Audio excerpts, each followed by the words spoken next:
Hello friends. तो आज हम लोग इस वीडियो में crafts of Uttar Pradesh part 2 देखने वाले हैं। और इसमें हम लोग जो टॉपिक्स जो हम लोग डिस्कस करेंगे वो हमारा रहेगा pottery, terracotta craft, leather craft, hand block printing, jewellery, glassware, would craft, perfume making. तो ये सारे क्राफ्ट को हम देखने वाले हैं और इसमें हम पूरे डिटेल्स में जाते हैं। तो सबसे पहले हम शुरू करते हैं पॉटरी क्राफ्ट की। तो पॉटरी क्राफ्ट के बारे में आपको मैं बता दूं कि ये अ, आपका one of the ancient craft है इंडिया में। और इसके जो आर्कियोलॉजिकल एविडेंस हैं वो हमें आलमगीरपुर से जो कि मेरठ के पास है वहाँ से मिलता है। ठीक है। पार्टिकुलरली अगर मैं पॉटरी की बात करूँ तो पॉटरी में glaze pottery of Khurja, Chunar और रामपुर फेमस हैं। ठीक है। और यहाँ पे इनका जो कैरेक्टराइजेशन होता है वो ब्लू ग्रीन पैटर्न के आसपास होता है। बैकग्राउंड में ब्लू ग्रीन पैटर्न में रहता है। यूपी का जो चुनार है वहाँ पे आपको ब्लैक क्ले पॉटरी देखने को मिलती है। और इसके अलावा जो निज़ामाबाद का आजमगढ़ के निज़ामाबाद में जो आपको चमकदार ब्लैक पॉटरी देखने को मिलती है वो तो यूपी का वन डिस्ट्रिक्ट वन प्रोडक्ट का हिस्सा भी है। ठीक है। उस चीज़ को वहाँ पे जो है राइस फील्ड का जो मड होता है, मतलब जहाँ पे धान उगाया जाता है, वहाँ की मिट्टी का इस्तेमाल करके उसको बनाया जाता है और उसे काबिज कहा जाता है। ठीक है। और फिर उसके ऊपर जो चमक लाने के लिए जो होता है उस मिट्टी पे उस पर मतलब उस पॉटरी पे चमक लाने के लिए जिंक और मरकरी पाउडर का इस्तेमाल किया जाता है, ताकि उससे जो उसमें एक सिल्वरी फिनिश देखने को मिले, जिससे कि वो पॉटरी की जो खूबसूरती है वो और ज़्यादा निखर के आती है। बात करें अगर खुर्जा पॉटरी की तो ये बहुत ही ज़्यादा बड़े स्तर पे फेमस है और ये इसका इंटरनेशनल और नेशनल लेवल पे भी काफ़ी ज़्यादा एक्सपोर्ट आइटम में देखा जाता है।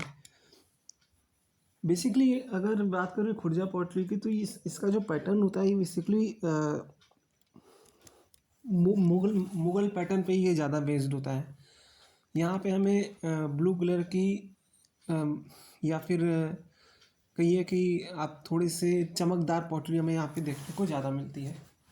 तो ये खुर्जा पॉटरी की खासियत होती है। तो भी सबके बारे में दिखाते हैं। जैसे कि ये आप देख पा रहे हैं, ये खुर्जा पॉटरी का एक अच्छा एग्जाम्पल है। ये खुर्जा पॉटरी का एग्जाम्पल है। ये एक पूरा आप ऐसे समझिए कि ये पूरा स्टॉक है खुर्जा पॉटरी का, जहाँ पे आप वेरियस पैटर्न्स के आपको जो घड़े हैं यहाँ पे या मिट्टी के जो वेयर्स हैं आपको देखने को यहाँ पे मिल रहे हैं। तो ये सब खुर्जा पॉटरी के हैं।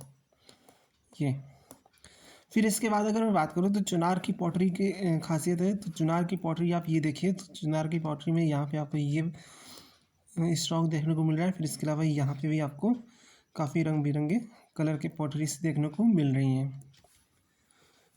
फिर इसके बाद अगर मैं रामपुर पॉटरी की बात करूँ तो ये आपके सामने रामपुर की ग्लेज पॉटरी आपको देखने को मिल रही है, जो कि इन दोनों पॉटरी से थोड़ा कम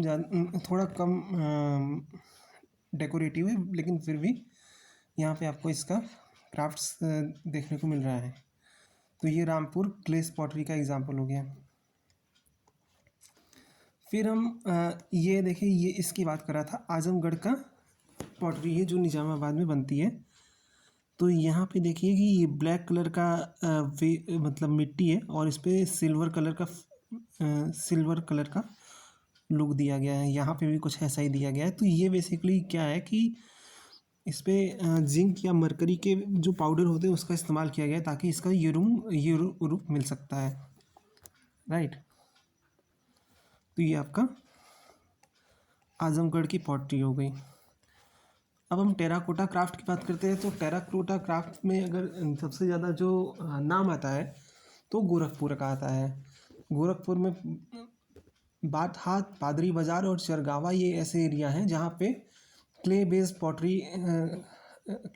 क्राफ्ट के ऊपर ज़्यादा काम होता है, यानी टेराकोटा क्राफ्ट। यहाँ पे क्या होता है कि यहाँ पे खिलौने और अन्य तरीके के टेराकोटा आइटम्स यहाँ पे बनाए जाते हैं। और यहाँ का जो टेराकोटा क्राफ्ट है वो भी वन डिस्ट्रिक्ट वन प्रोडक्ट के तहत यूपी में आता है। ठीक है,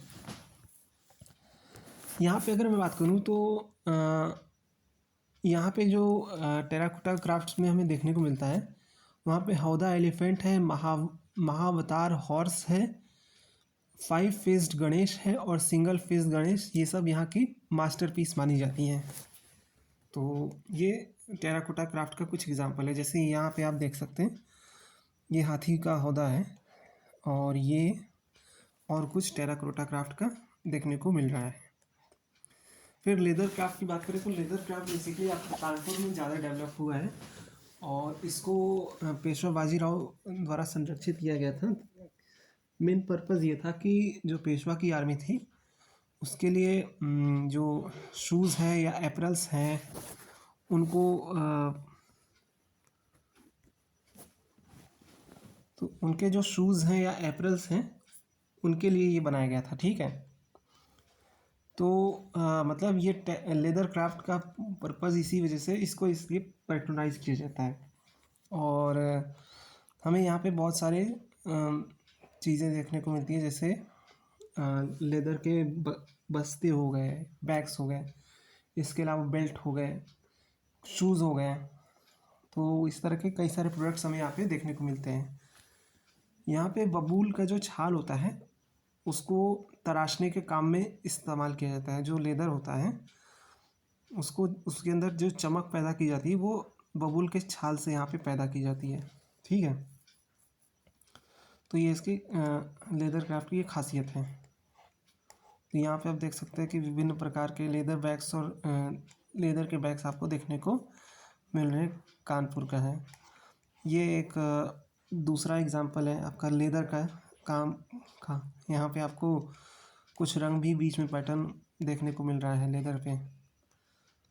तो ये इस तरह से यहाँ पे लेदर का काम होता है। हैंड ब्लॉक प्रिंटिंग की बात करें तो फर्रुखाबाद का जो इलाका है वहाँ पे हैंड ब्लॉक प्रिंटिंग का काफ़ी ज़्यादा इस्तेमाल होता है।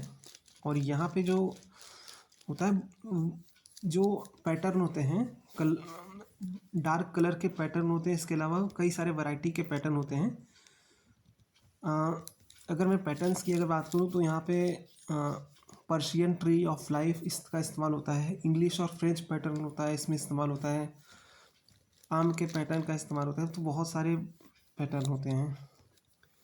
इसके अलावा कलर्स की अगर बात करें तो बसंती हो गया, खाकी हो गया, गुलाबी हो गया, सब्ज यानी कि हरा हो गया, इसके अलावा स्काई हो गया, ब्लू हो गया, ये सब ट्रेडिशनल कलर से होते हैं जिसका इसमें इस्तेमाल होते हैं। यहाँ पे जो डाई होते हैं वो आमतौर पे शीशम के, आम के या आबनूस के लकड़ियों से बनाए जाते हैं। ठीक है, और ये सब लखनऊ से सप्लाई होते हैं। बाद में जो लकड़ी की जो डाई है उनकी जगह ब्रास की जो डाइज है उनका इस्तेमाल होने लगता है। और यहाँ पे जो बारीक सूती कपड़े होते हैं जैसे मलमल हो गया, मसलन हो गया, मसलिन हो गया, या मोटे सूती कपड़े हो गए, यहाँ पे इनका इस्तेमाल होता है।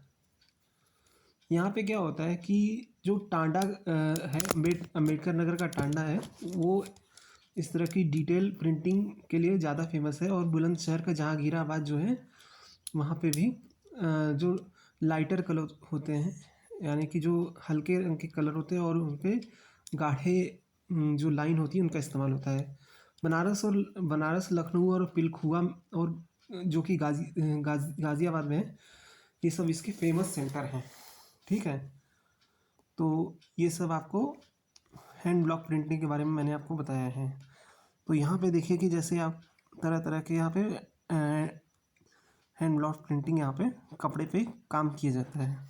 एक पीस ऑफ क्लॉथ है जिसपे ये महाशय हैंड ब्लॉक प्रिंटिंग का काम कर रहे हैं। यहाँ पे भी आप इस तरह से देखते हैं।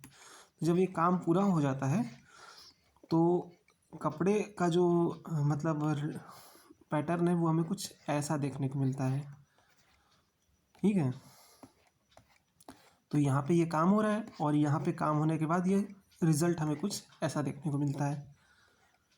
तो ये फ़र्रुखाबाद की ब्लॉक प्रिंटिंग का एक शानदार नमूना है।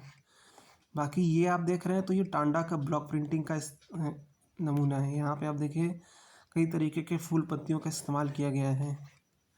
कई सारे डिफरेंट पैटर्न्स का भी इन कपड़ों पे इस्तेमाल हुआ है। तो मेन बात ये है कि यहाँ पे जो कपड़े का क्वालिटी है, यहाँ पे कपड़े जो हैं थोड़े से मोटे आपको देखने को मिल रहे हैं, जबकि यहाँ पे आप थोड़ा सा ऊपर जाके देखिए तो यहाँ पे कपड़े इनके कंपैरिजन में थोड़े पतले हैं और बारीक हैं।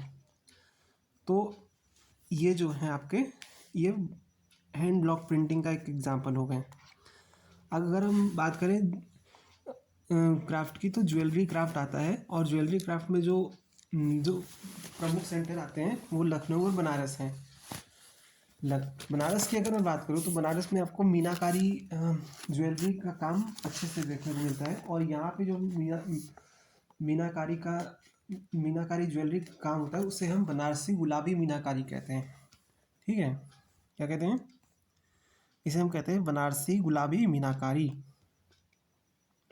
बेसिकली ये चीज़ जो है ये मुग़लों द्वारा यहाँ पे इंट्रोड्यूस की गई थी, और यहाँ पे जो है इस पर pink stroke on white enamel इसकी खासियत होती है, ये इसका कैरेक्टराइजेशन होता है। जबकि जो चांदी होती है वो रॉ मटेरियल पे फर्निशिंग के काम में इसको प्रेफरेंस दी जाती है चांदी को। वहीं अगर मैं बात करूँ तो लखनऊ की, तो लखनऊ में जो ज्वेल बॉक्स होती हैं या ट्रे होते हैं, बाउल्स होते हैं या सिगरेट होल्डर्स होते हैं, यहाँ पे सिल्वर के बर्तनों का काम होता है। और ये सब जो है बिदरी और जरबुलंद नाम के दो चांदी के कामों पे बेस्ड होते हैं। तो ये आपका हो गया ज्वेलरी बेस्ड। ये आप देख पा रहे हैं ये एक मीनाकारी बनारसी काम है, जहाँ पे आप देख पा रहे हैं कि पिंक कलर के स्ट्रोक्स का इस्तेमाल किया गया है सोने पे, और यहाँ पे वाइट कलर की कहीं हल्की भी इनेमलिंग भी आपको देखने को मिल रही है। वहीं दूसरी तरफ आप ये देखिए तो ये एक एग्ज़ाम्पल है बिदरी का। बिदरी जो आपका चांदी का काम है, ये उसका एग्ज़ाम्पल है, जबकि ये जो है आपका जरबुलंद क्राफ्ट का एग्ज़ाम्पल है। ठीक है, ये जरबुलंद क्राफ्ट है, यहाँ पे भी थोड़ा बहुत चांदी का काम हुआ है। अगर हम ग्लास वेयर की बात करें या कांच की बात करें तो फिरोज़ाबाद की चूड़ी काफ़ी ज़्यादा फेमस है। तो फिरोज़ाबाद बेसिकली कांच के काम के लिए ही ज़्यादा फेमस है। इसके अलावा अगर मैं बात करूँ सिर्फ फिरोज़ाबाद ही नहीं, सहारनपुर और बनारस भी कई मायनों में कांच के काम के लिए काफ़ी ज़्यादा फेमस है। हालांकि उनके जो प्रोडक्ट्स होते हैं वो अलग हो सकते हैं। जैसे फिरोज़ाबाद में आपका चूड़ी है, चूड़ी का काम होता है। सहारनपुर में यही पंचकोरा के खिलौने का काम होता है, और बनारस में ये जो है कांच के जो ब्रेसलेट होते हैं उनका काम ज़्यादा देखने को मिलता है। तो इन तीनों ही जगह पे अलग अलग तरीक़ों से हमें कांच का काम देखने को मिलता है। अगर मैं बात करूं कांच के काम की, तो सबसे पहले इसे मुग़लों ने इसका संरक्षण दिया था, और इसको जो है शीश महल जो होता था उसके लिए इन्होंने कांच के काम को काफ़ी ज़्यादा प्रमोट किया था, और उसको काफ़ी ज़्यादा पेट्रोनाइज भी किया था। ये आप देख सकते हैं ये फिरोज़ाबाद की चूड़ियों का काम यहाँ पे हो रहा है। यहाँ पे कुछ मज़दूर चूड़ियों के काम में लगे हैं, और यहाँ पे जब प्रोडक्ट बनता है और इनकी मेहनत का जब फल निकलता है तो वो इस रूप में हमें इतनी चूड़ियों के रूप में हमें देखने को मिलता है। वहीं दूसरी बात करें तो यहाँ पे आपको देखने को मिल रहा है कांच का काम, और ये सहारनपुर का जो है पंचकुआ का खिलौने के काम है यहाँ पे देखने को मिल रहा है कि कांच के काम की वजह से यहाँ पे कितना अलग अलग पैटर्न का हमें खिलौने देखने को यहाँ पे देखने को मिल रहे हैं। जैसे यहाँ पे कांच का कंगन हो गया, यहाँ पे मूर्तियाँ हो गई कांच की, यहाँ पे एक नींबू और मिर्चा जो लगाते हैं वो एक प्रतिकृति बनाई गई है। तो ये पंचकूला टॉय हो गया। जबकि बनारस का ग्लास का जो ब्रेसलेट होता है ये उसका काम है। तो ये आपका ग्लासवेयर का काम हो गया। इसके बाद आता है वुड क्राफ्ट का। वुड क्राफ्ट की अगर मैं बात करूँ तो वुड क्राफ्ट जो है ये सहारनपुर में ज़्यादा फेमस है। हालांकि इसके अलावा मैनपुरी और बनारस में का काम भी काफ़ी ज़्यादा फेमस है। सहारनपुर की अगर मैं बात करूँ तो यहाँ पे कश्मीरी जो लोग थे जो यहाँ पे कश्मीर से आके सेटल हुए थे, उन्होंने लकड़ी में जो कुरेदने का जो काम है वो अच्छे से किया। और यहाँ पे जो डिज़ाइनिंग का जो काम है, लकड़ी पे जो डिज़ाइन बनाने का काम है, ये मोर और लेस कश्मीर से ही ज़्यादा इन्फ्लुएंस्ड है। और जिन लकड़ियों पे यहाँ पे काम होता है उनमें टीक हो गया, शीशम हो गया, साल होगा और देवदार के लकड़ियों का काफ़ी ज़्यादा इस्तेमाल होता है। मैनपुरी में जैसा कि मैंने बताया कि यहाँ पे जो लकड़ी का जो काम देखने को मिलता है वो आपका तरकशी क्राफ्ट को हम नाम देते हैं। और बनारस में ये लकड़ी के खिलौने के रूप में हमें नज़र आते हैं। तो ज़रा देख लेते हैं कैसे है। तो ये सहारनपुर में जो कश्मीरी क्राफ्ट हमें देखने को मिलता है ये उसका एग्ज़ाम्पल है। यहाँ पे एक लकड़ी का बक्सा है और ये एक आप समझिए कि पार्टीशन दीवार का एक एग्ज़ाम्पल है। लकड़ी के पार्टीशन किया गया है तो उसका जाली बना दिया गया है ताकि इसका इस्तेमाल वैसे हॉल को पार्टीशन करने के काम में ही आता है, तो इसके इस्तेमाल में होता है। वहीं दूसरी तरफ ये मैनपुरी का तरकशी का काम है। लकड़ी पे उकेरा गया ये भगवान गणेश की जो छाया है ये इसकी खासियत है। वहीं दूसरी तरफ आप देखिए तो यहाँ पे एक पेड़ को उकेरा गया है वुड पे, लकड़ी पे। तो ये अलग तरीके का काम हमें मैनपुरी में देखने को मिलता है।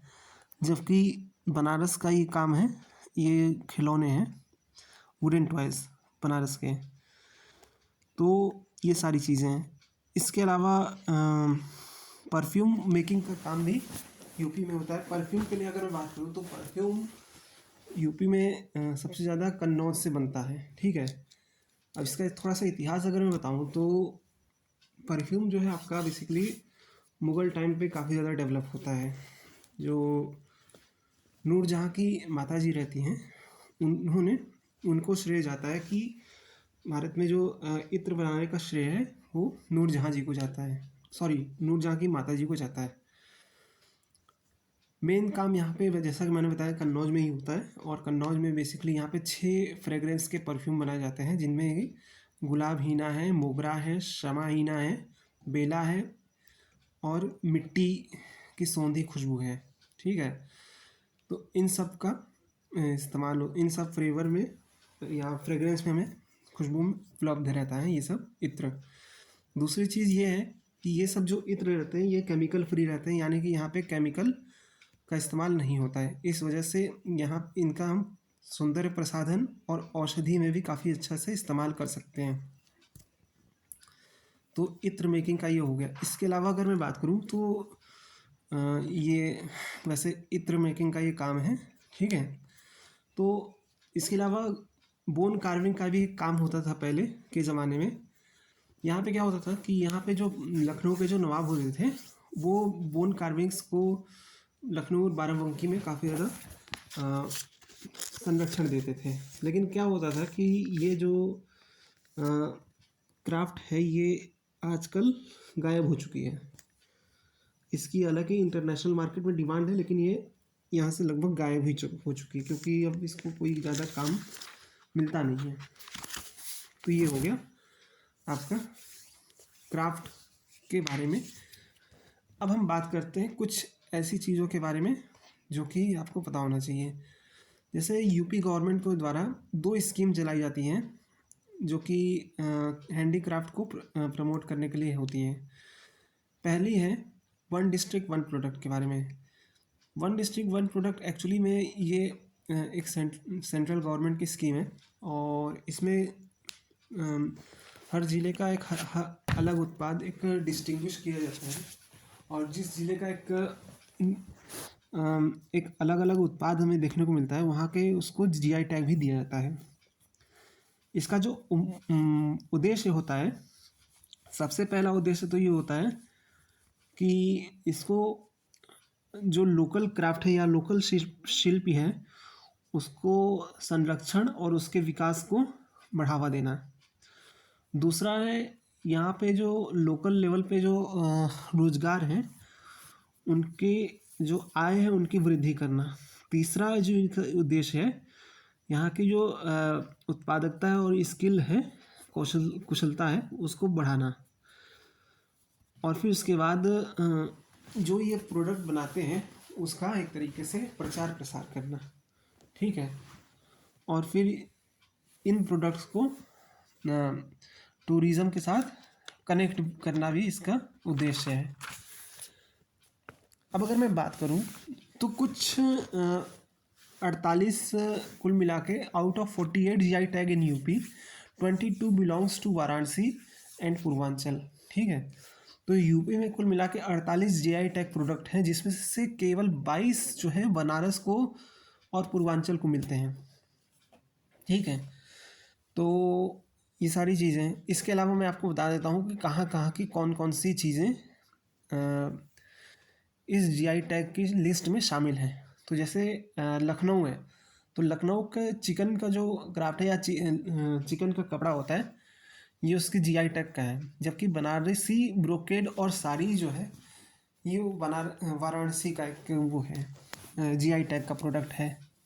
भदोही का जो कालीन का काम है वो वहाँ का जीआई टैग का प्रोडक्ट है। जबकि आगरा का जो है दूरी का जो काम होता है वहाँ का फेमस है। फर्रुखाबाद का ब्लॉक प्रिंट का काम है।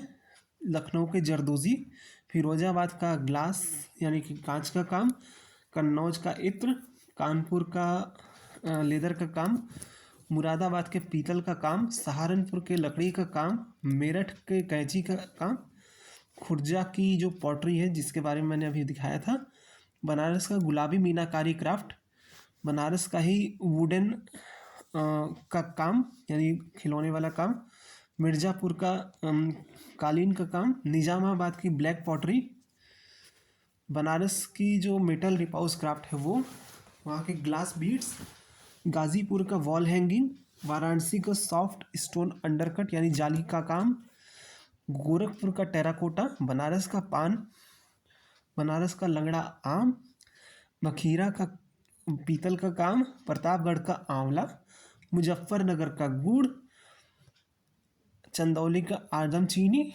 हाथरस की हींग और रामनगर का भाटा यानी कि बैगन, सजर का पत्थर का काम, अलीगढ़ का ताला और नगीना का लकड़ी का काम। तो ये सारे ऐसे प्रोडक्ट हैं जो कि विभिन्न जिलों में हमें इनका काम देखने को मिलता है। अब अगर मैं कंपोनेंट्स की बात करूं ओडीओपी की, वन डिस्ट्रिक्ट वन प्रोडक्ट की, तो सबसे पहला कंपोनेंट है कॉमन फैसिलिटी सेंटर, ठीक है। और ये हर डिस्ट्रिक्ट में इसको इस्टेब्लिश किया गया है और इसका जो मेन काम है ये प्रोडक्शन से लेकर सेल तक का हर चीज़ को देखने का काम इसका होता है। दूसरा है मार्केट डेवलपमेंट स्कीम। ये जो है ये जो शिल्प उद्योग है उसको एक तरीके से फाइनेंशियल असिस्टेंट प्रोवाइड करता है। तीसरा है फाइनेंशियल असिस्टेंट स्कीम। यहाँ पे जो लोन का मामला होता है उसको इंडोर्स करता है ये। और चौथा है स्किल डेवलपमेंट, यहाँ पे ट्रेनिंग का काम होता है। अब दूसरा जो ये तो मैंने बताया आपको वन डिस्ट्रिक्ट वन प्रोडक्ट के बारे में। अब जो दूसरा काम हमें देखने को मिलता है वो है आपका यूपी इंस्टीट्यूट ऑफ डिज़ाइन। ये क्या है? तो ये जो है नेशनल इंस्टीट्यूट ऑफ डिज़ाइन के तहत इसका निर्माण किया गया है, इसको स्थापित किया गया है। और इसमें इसका जो काम है, मेन काम है हैंडीक्राफ्ट और हैंडलूम सेक्टर को बढ़ावा देना। ठीक है, इसके अलावा और भी कई सारे हमें देखने को मिलते हैं। जैसे कि अगर मैं बात करूं तो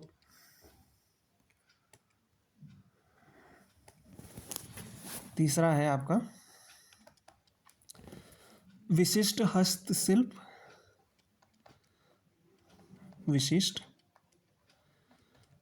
हस्तशिल्प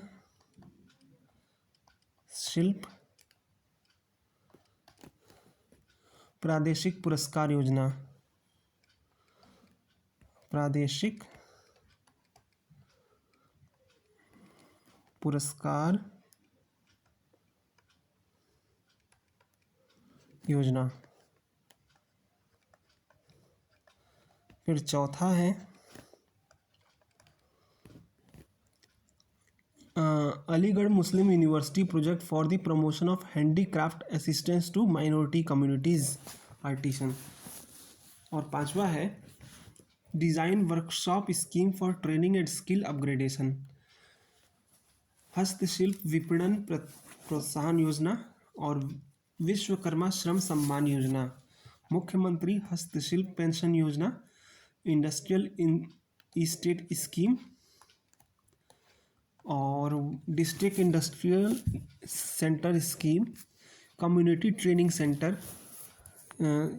for SC/ST, community training scheme for OBC, entrepreneurship development training programme, Sant Kabir हथकरघा पुरस्कार योजना, मुख्यमंत्री हथकरघा बुनकर सम्मान योजना और electricity at subsidised rate to handloom works. तो ये सब सरकार की तरफ से ये सब ऐसे काम हैं जो कि सरकार हस्तशिल्प को प्रोत्साहित करने के लिए करती रहती है। तो ये हो गया अब हमारा क्राफ्ट का पोर्शन कवर। अब हमारा जो अगला टॉपिक रहेगा जिसे हम कवर करेंगे वो है हमारे यूपी के जो नृत्य, संगीत और थिएटर। तो इस टॉपिक को हम कवर करेंगे। तो मिलते हैं आपसे नेक्स्ट वीडियो में। अपना ध्यान रखिए। Good bye.